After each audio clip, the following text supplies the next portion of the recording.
Welcome back to the Dean Obeidallah Show. Right now, very happy to have Mahmoud Khalil on the show. He's a graduate student at Columbia University. He's involved in the student protest there, and then he became well known on March 8th. The Trump administration arrested him, even though he's a green card holder, because they didn't like what he said. And he was held until June 20th, and now he's out on essentially bail, or bond, I should say. And he's also filed a lawsuit against the Trump administration. Mahmoud, welcome to the show. Thanks for being here. Thank you so much, Dean, for having me. Sure. So, and we talked before we started. Mahmoud's son, congratulations, Mabruk, on your son. His name is Dean, spelled D-E-N, but phonetically we're both Dean, which means faith or religion. So exactly, it's a beautiful name. I mean, what was it like for you when you first saw your son after you got, because he was born and you were in detention, you were in the prison. So, I mean, the first time I saw Dean was actually through a glass barrier. Like I was still in detention, so they wouldn't allow us to have contact visit. So the first time happened literally through the glass, and that was one of the most difficult moments in my life. Like, you know, like he's here, he's there, but like you cannot actually touch him. So we actually had to get a court order for the government to allow us to have this contact visit. So you know, the cruelty runs into this government to the smallest details, and unfortunately, and when I hold him, I mean, it meant the world to me. You know, like the fact that I was holding him, and however it was timed. Like I had 1 hour only to hold him, and to see his mom, like to see Noor too. So you know, you had to, like, you know, like focus with Noor or with Dean, and it's only, or just like look at the clock for that. And I don't, it's a mix of feelings, Dean. So I imagine when you got out, be able to spend unlimited time with your wife Noor and Dean must be so thrilling and good for your soul as a person. Absolutely, and you cannot get enough of that, even if it's endless. Especially now that you feel that these moments can be stolen from you at any moment for no reason. So I remember like the first night. Yeah, like Dean sort of like slept in my lap, and I wouldn't like take him to the bassinet. Like I just wanted to keep him for as long as possible. But you know, the fear remains that such moments can be taken away from us. And it's also, you know, like I'm always reminded of unfortunately the fate or the struggle of so many Palestinian fathers who are not able to see or be with their children because of the genocide in Gaza, because of the war, because of just being targeted for being Palestinians. I completely understand. You were born in Syria, and then I read that you went to school a little while in Lebanon. Then you got a scholarship. Why did you say yes to Columbia University? And had you wanted to come to the United States? And is there a reason why? So I wanted to come to Columbia University, or to actually also study public administration, international affairs, is to actually um, play a role where I can speak for the rights of my people on an international stage. Like unfortunately, Palestinians, um, you know, have been always deprived from that right, like from speaking for themselves. You always have others speaking about who the Palestinians are, what they want, how they want it. So so I wanted to come to Colombia, like to get that sort of education, like be in New York next to the UN, where I wanted like to eventually like have a career, whether like with the UN itself or at the Palestine mission. And I did my undergraduate in computer science. However, like my career trajectory took like a different path in the public service. So I wanted to have this academic experience, like coming to Colombia. Why Colombia in specific? Actually, like it's a good question. It's a combination of first like the legacy of the Palestinian intellectual Edward Said, one of the legendary Palestinian intellectuals, Palestinian American intellectuals. But the other reason too, like um I've been exposed to sort of American culture a lot as part of my jobs. And I got a scholarship to come to Colombia in 2018 to do like a very short course in Mhm. nonprofit leadership. I was at the time like 22 or 23, I believe. So I came here. I liked it. The legacy also of student activism on this in this university. But also my girlfriend back then, Noor, she's American too. So I wanted to be like, close to her as well. I'm good friends with Najla Saeed, who, the daughter of Edward Said. And considering Colombia has this rich reputation of student protests, certainly anti-war protests, anti-apartheid protests, were you surprised that there was any backlash when there was the student protests on campus uh, that was opposing the Gaza war, considering the long history there? Um, I mean, I was really surprised by the hypocrisy, the double standards. I mean, I wasn't surprised that like the institution opposed the Palestinian like advocacy, and that happened before October 7. Like, if anyone thinks that only happens after October 7, no, like that was before October 7. When I was involved in Palestinian advocacy on campus as part of my program, like I study international affairs. So and I mean one of the main issues in international affairs is Palestine, Israel. Yeah, Colombia would give us very difficult time organizing events, like bringing experts, bringing human rights organizations to talk about apartheid, to talk about the occupation, to talk just about international law. So that was, I mean, like sort of like a shock to me, the double standards, as like we're only asking to be equal, like just let us be.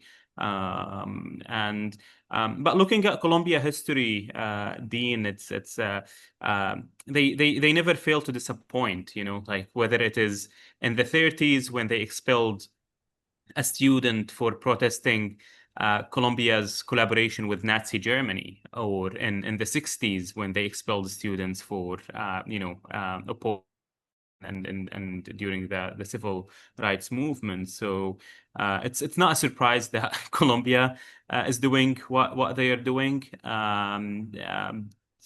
So um, we'll see.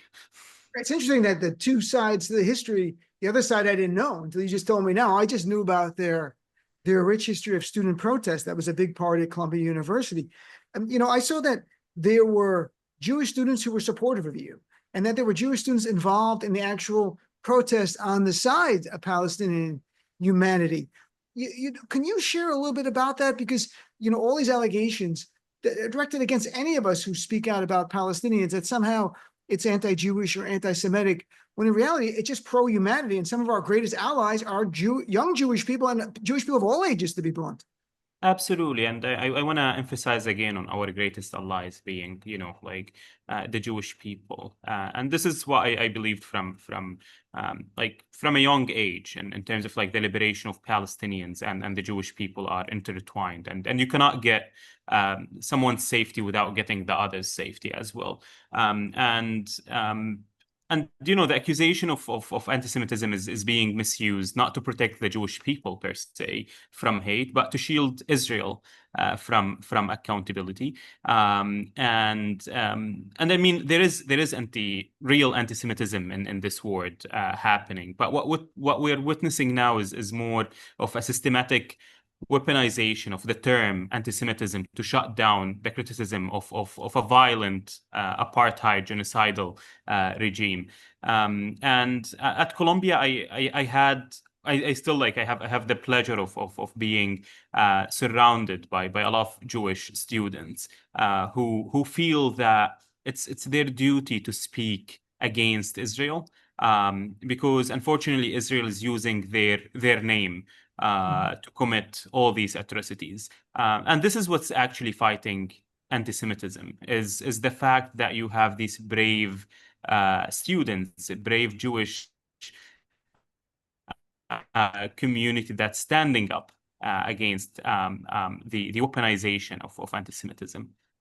It's And last week I I had. really enjoyed. I mean, like as you said, like I spent most of my life between Syria and Lebanon, so you wouldn't be exposed to like Jewish life, and then when I came here, like I spent a lot of time with them, whether going to Shabbat dinner. I just wanted like to see like what's the ritual there, like what happens there, and with the Seder also, and just a lot of these things, because I wanted to learn like how like what happens there, and I always knew that it's not a religious war. We are, like we have many things in common, many similarities than actually differences. And I'm telling you, Mahmoud Khalil, student activist, the I agree, especially we have a similarity in America. We're both, if you're Muslim and you're Jewish, we're both minority faiths. We know what it's like to be demonized just for our faith and discriminated against. So we're natural allies. And look, there's been so many Jewish students and Jewish people of all ages leading the fight through American history against injustice, the civil rights movement, through today with Palestine. Do you feel, when you look back, you had the protest and then the ugliness where you got arrested, but now we're seeing more voices than ever speak out about Gaza, including some Republicans who never say anything bad about Gaza, about what Netanyahu's doing in Gaza, and increasingly Jewish groups that were more reflexively just supportive of anything Netanyahu did are now being much more tempered and talking about Palestinian humanity and helping people in Gaza. So collectively, do you feel like things are potentially moving in the right direction? Absolutely. I mean, I haven't been in the United States long enough to make an assessment, but it's clear that Palestine is becoming a more mainstream issue in America, that actually is shaping the political sphere in this country. It's not that one issue that they can hide away from it, and that explains the vicious attack that I was under, and I'm still under, and others are now facing in this country, because the American public are becoming aware of what's happening in Palestine, are becoming aware of the U.S. government complicity in supporting Israel, and it could go, like mostly with those who want to like America first. They see that actually in this country, it's and when it comes to Israel, it's not America first. It's Israel first. So I'm really glad that this is happening. Unfortunately, the change is slow. But this is any social movement, any mass mobilization and civil rights movement, that the change happens very slowly, but it's happening. And however, the price is very high. The people are still getting killed every day, and unfortunately, we collectively failed to stop the killing and the mass starvation in Gaza. It's Well, I want to talk about your case for a second, but then we'll finish out talking about what's going on in Gaza. This is something I've been covering a lot in my show, but you were never even charged with a crime, and they detained you. You have a green card, so you still have the case is still pending. You're gonna have to return at some point to have a hearing about your green card status. Yeah, I do. I mean, the charges, the Rubio, the Secretary of State determination that I am a threat to America's national or foreign policy, and it's basically, and he conceded that like my activities in this country are otherwise lawful, you know. And this is the scary part about it. And then they brought retaliatory charges against me that I miss um, um, like miss some information in my green card application, but it's all retaliation. They wanted to have something to come against me, and they wanted to make an example out of me. That's why now, unfortunately, I still have to go through the court system because they're literally waging like a lawfare against me by opposing everything, by appealing everything, by by just like every other day they would bring something like new, and just because they wanted the case to be over my head so that I would be intimidated, that others would be also intimidated from speaking out. And that's their main goal. Did you feel very powerful when they said, Mahmoud Khalil, you're a threat to U.S. foreign policy? You're like, wow, that's pretty amazing. Like, I know, right? Like, I mean, I was like, I don't know, like I'm not a state. It's it's crazy, but that's again the fight against Palestinians, especially when we speak on our behalf, because they fear when we speak truth to power. That's what's threatening to them. were you surprised by the ferocious backlash when you, and I don't just mean with the protests, I mean on any time that when you speak out about Palestinian humanity in America specifically, I'm saying, were you surprised in America how harsh it can be when you do speak out? Um, I mean, I wouldn't say like I'm particularly surprised, but I'm just like more surprised of the ignorance of the disinformation, um and um and just like not getting facts right, like not just do like the bare minimum, like we're not asking to do anymore, but like that explains decades long dehumanization campaign against Palestinians in this country. That whenever you mention the word Palestinian, it's sort of like automatic that like you're guilty, that you have to prove that you're a humanity, that you have to show, oh, I'm not anti-Semitic, like I'm not violent, I'm actually educated, and this is very very disheartening. Because we're all humans, and uh, we have similar lives to others. I like to go to the cinema. I like to spend time with my wife. I don't particularly love to protest, and I just want a better future for my people and for everyone. The, there was a lot of, I saw Columbia administration talking about Jewish students to make sure they feel safe, which I completely understand. But, it's my understanding that there were some professors who were pro-Israel who made the students on the side of Palestinian humanity truly feel unsafe, involved in doxing. What can you share about that? And did Columbia University take any steps to protect the students who were advocating on behalf of the Palestinian humanity? Yeah, I mean, Colombia's should be disgraced from its response. And specifically in my case, they laid the groundwork for my abduction. They nurtured this environment of doxing, of targeting, where these pro-Israel professors and students actually felt emboldened to do more and more, like to actually lie, to come and intimidate the students. And what we witnessed, like in the protest, you would see like the same professors and students come and instigate violence. They would just hoping to get that like 5-second video or one picture where they can post it online and see like we are being targeted because we are Jewish or any of that. And I take like safety concerns very seriously. And I understand how protests can make someone uncomfortable, because that's the whole point of a protest. It has to make you comfortable so that you can seek change. But the narrative that that these protests were inherently anti-Semitic is very dangerous, and it's very very far from the truth. And in fact, Colombia, like they suspended students, Jewish students, based on that they were anti-Semitic. That's what they like. There's a number of Jewish students now expelled or suspended based on such bogus allegations. But Colombia don't care. Like Colombia don't care about Jewish student safety. They don't care about any student safety.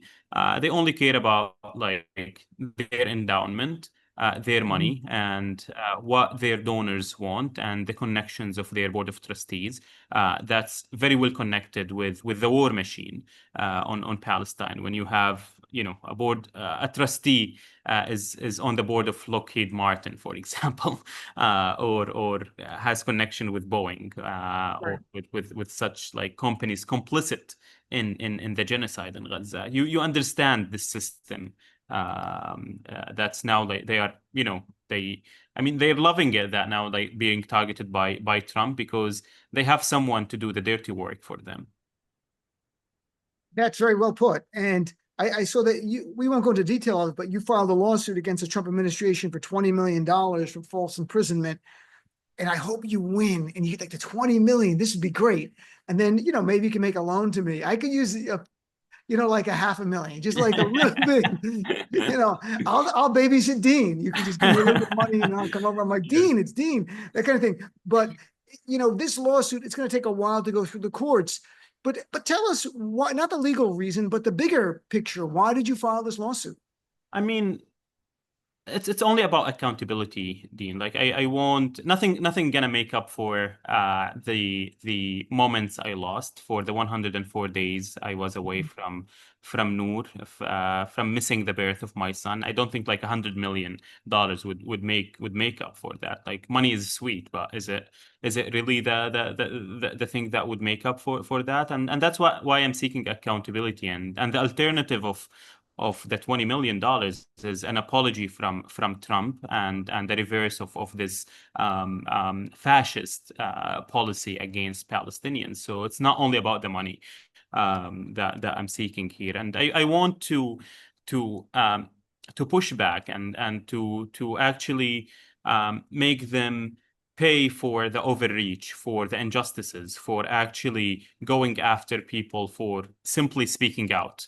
And without any, as you said, like it's malicious persecution, but also warrantless arrest. Like they did not respect the Constitution, they did not respect the rule of law of this country, and someone has to pay for that. Unfortunately, this is the administration. Like they are so incompetent. They don't care whether they are going against the Constitution or defying court orders, but it's just a start, and everyone should push back against this administration. What happened to you? Does that undermine or inconsistent with your view of what the United States of America was about before you came here? Like I always believed that the American democracy is not consistent when it comes to Palestine. I always believed in the Palestine exception when it comes to American democracy, American values. However, to live that is very different. I mean, given my experience, my academic and professional experience in bureaucracy, I felt that there's a solid system, there's a solid constitution, that they wouldn't go like that low, like in terms of like finding loopholes to come after you for your speech.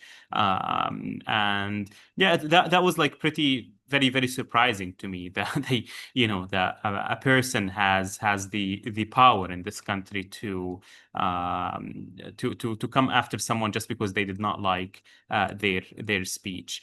And like we're the victims, unfortunately, of America's foreign policy in the Middle East, especially when it comes to Palestine. And before we wrap up, I saw you were just on Capitol Hill meeting a bunch of members of Congress, and I saw some of them some have been on my show a lot, Representative Balint and Jayapal and others. What was that experience like? What was it like talking to the members of Congress? And I assume they were all Democrats, although you wish that some Republicans would want to meet you and talk to you. No, I mean, I would want anyone that would advance my cause, that would advance seeking accountability. And I mean, it felt good. I went back just mostly to say thank you to those who supported me, but also to ask them and to demand like that they support the Stop the Bombs bill, so that the United States would stop actually arming Israel to commit the genocide that's now unfolding in Gaza, and to allow food to get in. And I mean, it felt that, you know, like the change is happening. It's just like we need to continue pushing more and more. We need to be persistent, and it's hopefully it's just like one you know, the first step of many to continue advocating for the rights of Palestinians to get their freedom and justice and peace. I agree with you 100%. Inshallah, that will happen. That's the whole goal, that we keep moving forward. And I had Senator Bernie Sanders on the show many times. We've talked about the Middle East a great deal. Well, Mahmoud, it was great meeting you, and I'm glad you're getting to spend time with your wife and your new baby Dean. And hope we can chat in the future. We continue on because, you know, your advocacy and activism is important. It's important to me personally. So I'd love to have you on in the future to talk about more of the stuff that you're working on. Anything I can do to amplify it. I would love to. Thank you so much, Dean, for having this space. Really appreciate it. Thanks very much. Salam. Have a great day, my friend.